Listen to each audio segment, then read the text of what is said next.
Fala aí pessoal, tudo bom? Nesse vídeo eu vou mostrar como instalar o Ruby on Rails utilizando o WSL2 e o Ubuntu 20.04 LTS. E antes de começar, se você tem interesse em saber como instalar o WSL2, eu vou deixar um link aqui no card no topo da tela, é só dar uma olhada lá. E dito isso, vamos pro vídeo. Então antes de começar, vamos só verificar aqui a versão do Ubuntu que está instalado. Certo, aqui eu tenho o Ubuntu 20.04, ele já está definido como a versão padrão. Então nós vamos agora acessar o WSL, para isso é só digitar WSL. Lembrando que esse terminal que eu estou usando é o PowerShell como administrador. Então agora nós vamos atualizar o nosso Ubuntu digitando sudo apt-get update. Vamos digitar a senha de usuário. E agora vamos digitar sudo apt-get upgrade. Talvez seja necessário confirmar a instalação, então é só apertar Y e apertar Enter. E agora vamos aguardar esse procedimento. E pronto, agora que ele concluiu, eu vou digitar aqui um clear para limpar a tela. E vamos começar de fato a instalar tudo que é necessário para deixar o Rails funcionando. Então para isso eu preparei aqui um passo a passo com todos os comandos necessários. E eu vou disponibilizar ele nos comentários ou na descrição desse vídeo. Então primeiramente nós vamos instalar o Git. Eu esqueci de colocar aqui, mas eu vou colocar agora. Então vamos aqui no nosso terminal e vamos digitar sudo apt-get install git. E agora vamos fazer a configuração do nosso git. Eu vou copiar aqui o comando para ser mais rápido.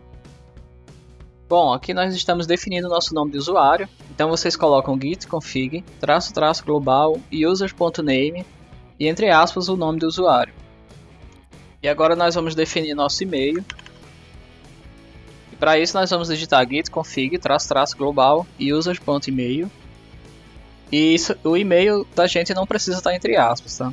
Eu coloquei aqui, mas é irrelevante. E é só apertar Enter. E agora para verificar as configurações setadas aqui, a gente vai digitar o comando git config -- list -- global. Ele vai retornar aqui para a gente os valores de user.name e de user.email.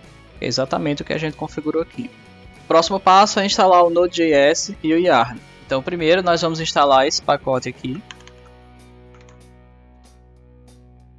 Vamos confirmar. E agora que ele concluiu, nós vamos adicionar mais alguns pacotes. Então primeiro vem esse aqui, que é do Node.js. E após a adição desse pacote, ele informa aqui que a gente precisa rodar esse comando para instalar sudo apt-get install node.js. Então eu vou deixar para fazer isso mais à frente. E mais aqui embaixo ele informa para seguir com a instalação do Yarn. A gente precisa adicionar esse pacote aqui e a chave. Depois precisamos fazer o update no Ubuntu e digitar sudo apt-get install yarn para instalar de fato. Então eu já anotei esses comandos aqui e a gente vai seguir copiando e colando eles.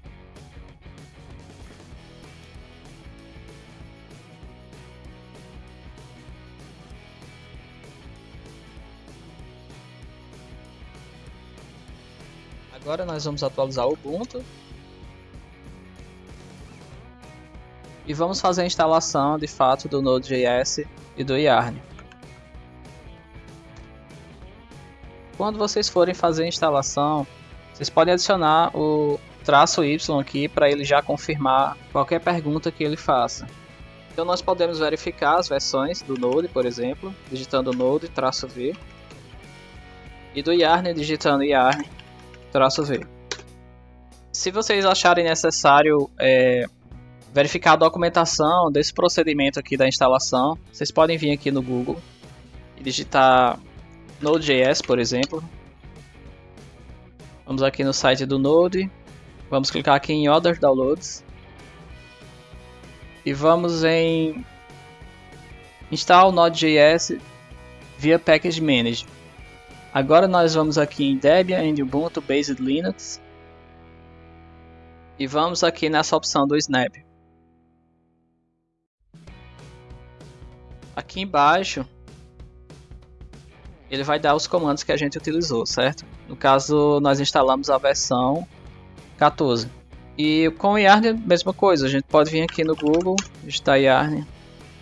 Vamos aqui direto para a parte de instalação.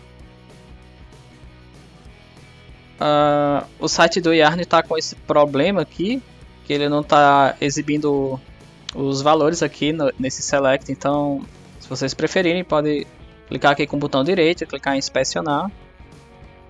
Vamos expandir aqui o Select. Na quarta opção é o Debian, certo? Que é o que nós queremos.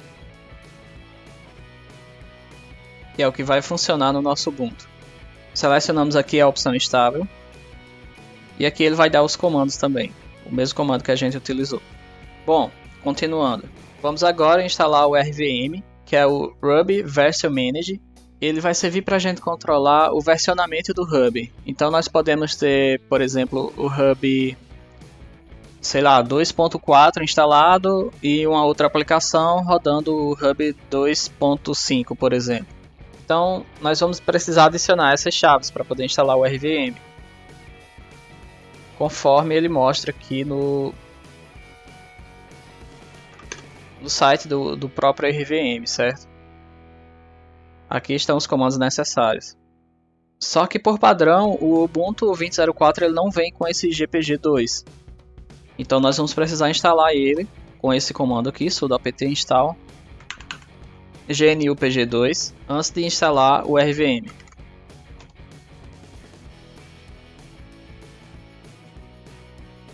Agora nós vamos adicionar a chave. Vamos instalar o nosso RVM.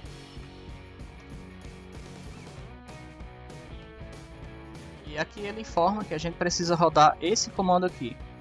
O de vocês provavelmente vai estar diferente, porque vai mudar aqui o nome do usuário, certo? Mas é só copiar esse comando e colar aqui e apertar Enter. Ele pede para rodar esse comando para a gente não ter que reiniciar o terminal. E para quando ele iniciar o nosso Ubuntu, ele sempre está aceitando os comandos do RVM. Então agora nós vamos verificar se precisa instalar mais alguma coisa do RVM. É só digitar RVM Requirements. Ele está instalando alguns pacotes aqui. Vamos aguardar um pouco. E está feito. Agora nós podemos verificar a versão do RVM, digitando RVM Version. Para quem estiver fazendo essa instalação direto no Linux e não com o WSL, utilizando o Ubuntu no Windows, eu vou deixar disponível esse link aí também na descrição do vídeo, onde vocês vão ter que fazer uma configuração no terminal do GNOME para poder executar o terminal como shell de login, certo? Então aqui na própria documentação do RVM ele informa como fazer isso. Nesse link aqui. É só marcar aqui o checkbox e reiniciar o terminal. Então continuando, agora nós vamos instalar o Ruby. E antes de instalar nós podemos verificar as versões de Ruby disponível. Vou apenas digitar aqui um clear para limpar a tela. E vamos digitar RVM List Nodes. E aqui ele vai exibir todas as versões disponíveis do Ruby para a gente poder instalar. Então o que interessa pra gente está aqui no topo, certo? Aqui ele vai estar exibindo da versão 1.8.6 até a 2.7, que é a mais recente. Caso de vocês não exiba, por exemplo, da versão 2 em diante, ou esteja faltando alguma coisa que esteja bem diferente disso aqui, só esteja exibindo as versões mais antigas, então vocês vão vir aqui e digitar exit e vamos acessar novamente o WSL. Digitar um clear para limpar a tela. E vamos executar o comando novamente para ele listar as versões disponíveis.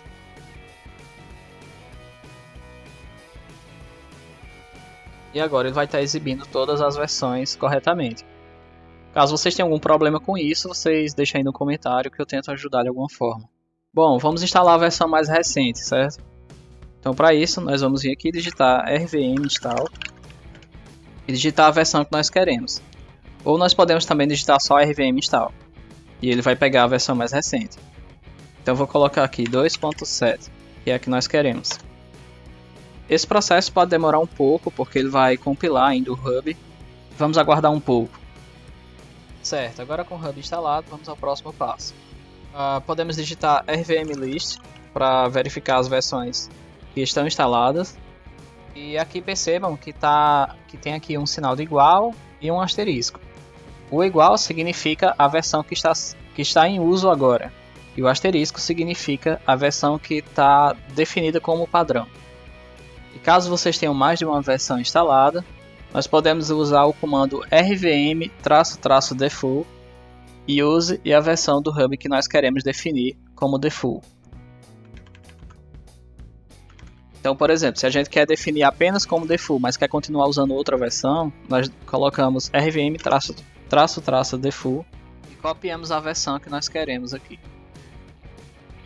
Com esse comando nós vamos definir, no caso o Hub 2.7.0 como default. E caso a gente queira apenas usar uma outra versão, nós podemos digitar rvm use e a versão que nós queremos. Vamos agora atualizar o HubGem, que é um gerenciador de pacotes do Hub, utilizando esse comando gem update --system. Caso a gente queira forçar uma versão do HubGem, nós podemos usar o comando rvm hubgem, a versão que nós queremos, --force. E para verificar a versão instalada, nós podemos usar apenas gem-v. Vamos aguardar mais um pouco aqui a instalação. E após alguns minutos a nossa instalação foi concluída. O próximo passo aqui é instalar o Postgres. Eu adicionei a instalação do Postgres porque é o banco de dados que eu normalmente uso para trabalhar. Você pode utilizar o Rails sem ter o Postgres instalado, certo? Você pode utilizar o MySQL ou o SQLite que já vem por padrão com o Rails. Então, para instalar o Postgres, nós vamos ter que instalar o Postgres, obviamente, e mais alguns pacotes. Então, eu já deixei o comando pronto aqui. Digitar a nossa senha e vamos aguardar a instalação. Instalação concluída, nós vamos agora dar um restart aqui no nosso Postgres para ver se está tudo funcionando corretamente. Nós podemos também digitar sudo service postgres SQL, digitar status para verificar se ele está funcionando, que ele está online, certo? E eu deixei mais alguns comandos aqui, como o de dar start e o de stop, caso vocês precisem aí para administrar o banco de dados de vocês. E o próximo passo é criar o nosso usuário para ser utilizado nas aplicações com o Rails. Para isso nós vamos acessar o banco e vamos criar o nosso usuário digitando create user, o nome do usuário que nós queremos, o if encrypted password e a senha que nós queremos, entre aspas, simples, e não esqueça do ponto e vírgula no final, certo? Então eu vou alterar aqui mesmo.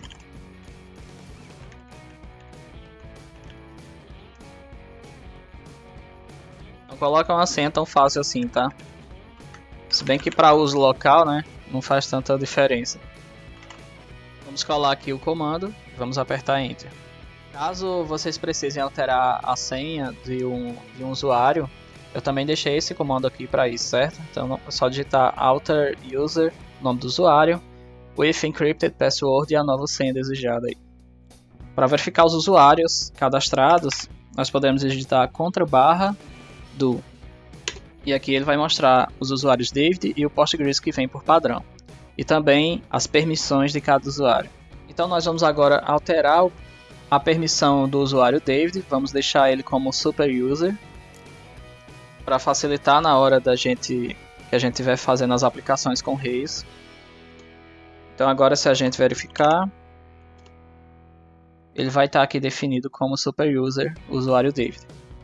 Caso vocês precisem apagar algum usuário, remover esse usuário, é só digitar drop user e o nome do usuário. Para verificar os usuários e os privilégios eu já informei, né, que é o /du. Para listar os bancos de dados nós podemos digitar /l e ele vai listar aqui pra gente tudo, quem é o administrador desse banco, enfim. E para sair do acesso do banco, nós podemos digitar /q ou podemos digitar exit. Vou dar um clear novamente para limpar a tela. E vamos agora configurar nossas gem sets, certo? Antes de começar, eu vou falar só um pouco sobre o que é a gem set. A Gemset ela é utilizada para fazer o versionamento do nosso conjunto de gems. Caso você seja iniciante em Rails, entenda gems como biblioteca, certo? Então, por exemplo, nós temos um projeto chamado Projeto 1, onde nesse projeto nós utilizamos o Rails na versão 5.2, por exemplo, e temos uma outra pasta que é a do Projeto 2, e nesse Projeto 2 nós utilizamos o Rails na versão 6. Para não dar conflito e nós temos que ficar sempre alterando a instalação do Rails 6 e do 5.2, nós temos as Gemsets, que é um conjunto de gems, onde cada conjunto pode ter versões distintas das mesmas gems. Então primeiro nós vamos criar aqui uma Gemset, digitando RVM Gemset create e o nome da nossa Gemset. Vou colocar aqui o nome teste1. Podemos digitar RVM Gemset list para ele listar nossas Gemsets. Então aqui nós temos a padrão, temos a global e a teste1 que foi a que nós criamos. Então apenas para teste eu vou criar mais uma chamada Projeto 2. E agora nós podemos listar digitando RVM Gemset list. E aqui vai estar a nossa Gemset chamada Projeto 2. Para nós alternarmos entre o uso de cada Gemset, nós podemos digitar RVM Gemset use e o nome da Gemset que nós queremos utilizar. No caso aqui eu vou botar teste1. E se a gente agora listar as Gemsets, digitando RVM Gemset list, nós poderemos ver aqui o indicador informando que o que está sendo utilizado é o teste1, certo? Então aqui tem todos esses comandos que nós utilizamos agora. E no caso dessa Gemset 1, eu vou instalar aqui o bundle, que é um gerenciador de pacotes. Então nós vamos digitar gem install bundle. Feito isso, nós podemos finalmente instalar o nosso Rails, digitando gem install Rails. Como nós digitamos apenas gem install Rails, ele vai instalar a última versão, a versão mais recente do Rails, que no caso é a 6.0.3, se eu não me engano. Mas nós podemos também definir a versão que nós queremos. E para isso, nós devemos digitar gem install Rails e a versão que nós queremos. Por exemplo, aqui poderia ser gem install Rails 5.2. Certo? Vamos aguardar mais um pouco ele concluir a instalação. E agora que ele concluiu a instalação do Rails nessa Gemset, nós vamos dar um clear e podemos criar uma aplicação para teste. Antes de criar a nossa aplicação de teste, é sempre bom verificar se ele está usando a Gemset correta. Então nós vamos digitar RVM Gemset list e, como eu falei anteriormente, aqui ele vai estar indicando a Gemset que ele está utilizando. Então, feito isso, vamos digitar Rails new, o nome da nossa aplicação. Vou colocar aqui app test. E aqui nós podemos passar mais alguns parâmetros. No meu caso, eu vou colocar aqui para ele criar essa aplicação utilizando o Postgres como padrão. Então eu vou digitar aqui -- database igual Postgres SQL. E agora é só apertar Enter, certo? Esse procedimento pode demorar alguns minutos. Como foi a primeira vez que a gente instalou, pessoal, então ele vai demorar um pouco mais mesmo. E das próximas vezes será bem mais rápido criar uma aplicação com essa mesma versão do Rails. Bom, agora que criamos nossa aplicação com Rails, nós vamos acessar o diretório. E no nosso caso é o app teste. Vamos verificar se a Gemset está correta. Percebam que como a gente acessou um outro diretório, vai mudar a nossa Gemset para o padrão. Então nós temos que novamente setar a Gemset correta. Então vamos digitar RVM Gemset use teste1. E agora ele setou a Gemset que utilizamos para gerar essa aplicação. Então vamos rodar aqui o bundle install para ele instalar todas as gems dessa aplicação e verificar se tem alguma alteração. Agora nós vamos digitar RailsDB setup para ele fazer a configuração do banco da nossa aplicação. E agora nós vamos rodar o RailsDB migrate. Como é a primeira vez que nós estamos utilizando esses dois comandos nessa aplicação, pode ser que leve alguns minutos a mais. Então agora nós vamos levantar nossa aplicação digitando Rails Server. Aqui ele informa que está usando a versão 6.0.3 do Rails, com a versão do Hub 2.7, e aqui ele fala que está ouvindo o localhost, no caso, né, 127.0.0.1 na porta 3000. Para cancelar o servidor, nós podemos usar o atalho Ctrl C e podemos abrir aqui o navegador para verificar se nossa aplicação está funcionando corretamente. E está feito, temos nossa aplicação funcionando corretamente com o Rails na versão 6 e o Hub na versão 2.7. Ainda que no WSL podemos apertar Ctrl C, como eu falei, para cancelar. Vou atualizar aqui a página. Vejam que agora ele não vai mais abrir a nossa aplicação. Já que estamos aqui no diretório da nossa aplicação, podemos digitar code espaço ponto para ele abrir diretamente no nosso VS Code. Caso seja a primeira vez que vocês estão executando esse comando, então provavelmente ele vai fazer aqui o download do VS Code Server e em seguida ele vai abrir o código da nossa aplicação aqui no VS Code. Bom, aqui nós temos a nossa gem file com todas as gems, o Rails na versão 6, o Hub na versão 2.7 e eu utilizo o Rails no meu trabalho, eu sou desenvolvedor, trabalho como autônomo, desenvolvendo sites e sistemas de gestão. Eu posso estar compartilhando um pouco sobre o Rails aqui no canal do YouTube. Então, se vocês quiserem saber mais sobre esse framework, deixa aí nos comentários. Se gostou do vídeo, deixa um like e compartilha. E se quer receber mais conteúdo sobre programação, sobre desenvolvimento web com Rails, sobre tecnologia no geral, se inscreve aí no canal e até o próximo vídeo. Valeu!